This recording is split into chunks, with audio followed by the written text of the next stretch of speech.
নমস্কার বন্ধুরা, স্বাগত জানাই আমার এইচডি টেকনিক্যাল এডুকেশন চ্যানেলে। যদি আমার চ্যানেলে নতুন হয়ে থাকো তাহলে সাবস্ক্রাইব বাটনে ক্লিক করে পাশের অ্যারোতে ক্লিক করে অল সিলেক্ট করে রাখুন, যাতে আমাদের নোটিফিকেশান সবার আগে আপনার কাছে পৌঁছে যায়।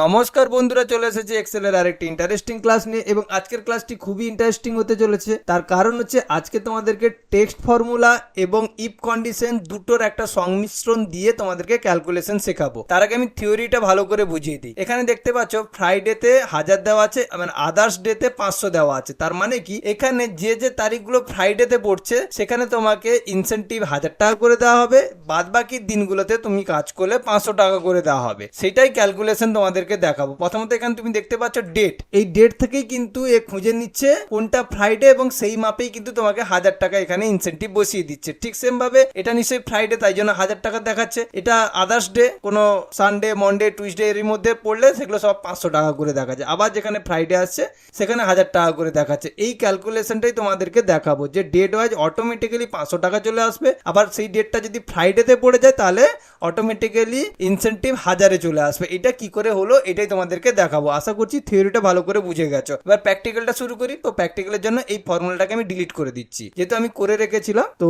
ডিলিট করে দিচ্ছি। তো তোমাদেরকে দেখাচ্ছি। প্রথমত দেখো ইকুয়াল দিয়ে প্রথমে আমার এই যে ডেটটা কি বার পড়ছে এটাকে বের করানোর জন্য আমাকে টেক্সট ফর্মুলাকে কল করতে হবে। তার জন্য আমি টেক্সট ফর্মুলাকে কল করলাম এবং ব্র্যাকেট শুরু করলাম। ব্র্যাকেট শুরু করার পরে সেই ডেটটাকে সিলেক্ট করে নেব, যেই ডেটটা সেই সেলে আছে সেই ডেটটাকে সিলেক্ট করে নেব, যে 1/5/2024 এই যে ডেটের সেলটা, এটাকে সিলেক্ট করে নিলাম। সিলেক্ট করে কমা দিয়ে ডবল কোটেশনের ভেতরে এইটা আমি ফ্রাইডেটা মানে শর্টে বের করানোর জন্য 3খানা ডি দিয়ে দিব, 1 2 3 এবং ডবল কোটেশন শেষ করে ব্র্যাকেট শেষ করব। এটাই হচ্ছে ডে বের করানোর ফর্মুলা। এবার যখন আমি এন্টার মারছি দেখো ওয়েডনেসডেকে শর্টে ওয়েট বলে শর্টে নাম বের করে দিয়েছে। এরপরে আমি যখন ড্র্যাগ করে নিচের দিকে পরপর টানবো তখন সমস্ত কিন্তু তারিখের ডে বেরিয়ে আসছে, দেখতে পাচ্ছ। এর মধ্যে এখানে যেখানে ফ্রাইডে আছে সেই ডেটগুলোতে কিন্তু 1000 টাকা করে বসবে, বাদ বাকি দিনগুলোতে কিন্তু 500 টাকা করে বসবে। এর জন্য আমাকে কি করতে হবে, এই টেক্সট ফর্মুলার সঙ্গে আবার ইফ কন্ডিশন লাগাতে হবে। সেটা কি করে চলো সেটাও দেখিয়ে দিই। জাস্ট সেই সেলের ভেতরে ক্লিক করে আমি ফর্মুলাতে আবার চলে এলাম। এবার টেক্সটের আগে আমি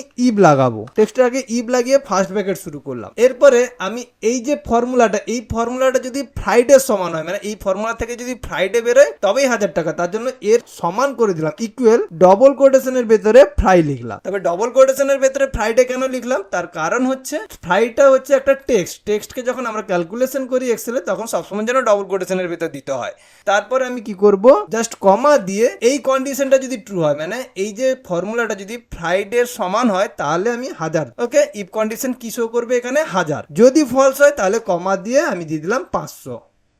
বাস আমার ক্লোজ হয়ে গেল। মানে কি, আবার একবার দেখিয়ে দিই। জাস্ট ইফ কন্ডিশন কি করবে, 500 আর 1000 শো করবে। 1000 কখন শো করবে, যখন এই কন্ডিশনটা ট্রু হবে। এই যে টেক্সট যে এই ফর্মুলাটা থেকে যদি ফ্রাইডে বেরোয় তাহলে এই ফ্রাইডে যদি সমান হয় তাহলে 1000 টাকা শো করবে, আর যদি না হয় তাহলে 500 টাকা শো করবে। ক্লোজ, আমার কমপ্লিট হয়ে গেল। জাস্ট ফার্স্ট ব্র্যাকেটটা শেষ করে দেবো, এন্টার মেরে দেবো। দেখো এই মুহূর্তে 500 শো করছে। এরপরে আমি জাস্ট ড্র্যাগ করে দেবো। দেখো যেখানে ফ্রাইডে আছে সেই দিনগুলো কিন্তু 1000 টাকা করে হয়ে গেছে। আমি আরেকবার দেখিয়ে দিই। জাস্ট আন্ডু করে এখানে ধীরে ধীরে টানলে ড্র্যাগ করলে বুঝতে পারবে। এটা টুইসডে, দেখো এখানে যখন ট্র্যাক করছি 500, এটা তারপর এটা ফ্রাইডে, যখন আমি ড্র্যাগ করে টানছি দেখো 1000 হয়ে যাচ্ছে। ঠিক সেম ভাবে আবার যে কোথায় ফ্রাইডে আছে তার আগে পর্যন্ত দেখো সব 500 এলো। ঠিক এই জায়গায় যখন ড্র্যাগ করে টানছি তখন 1000 হয়ে যাচ্ছে। তাহলে আশা করছি তোমরা ক্লিয়ারলি ইফ কন্ডিশন আর টেক্সট ফর্মুলার একসঙ্গে সংমিশ্রণটা বুঝে গেছো। আশা করছি আজকের ক্লাসটি খুবই ভালো লেগেছে। আজকে সহজ ক্লাস হলেও এই ক্লাসগুলো কিন্তু অনেকেই জানে না, এই ক্যালকুলেশনগুলো অনেকেই জানে না। সেক্ষেত্রে এই ছোট ছোট ক্যালকুলেশনও কিন্তু অনেক ইম্পর্টেন্ট। আশা করছি আজকের ক্লাসটি খুবই ভালো লেগেছে। যদি ভালো লেগে থাকে অবশ্যই চ্যানেলটিকে সাবস্ক্রাইব করো এবং আমার সঙ্গে থাকো, এবং যারা সাবস্ক্রাইব করেছে অসংখ্য ধন্যবাদ। বাই।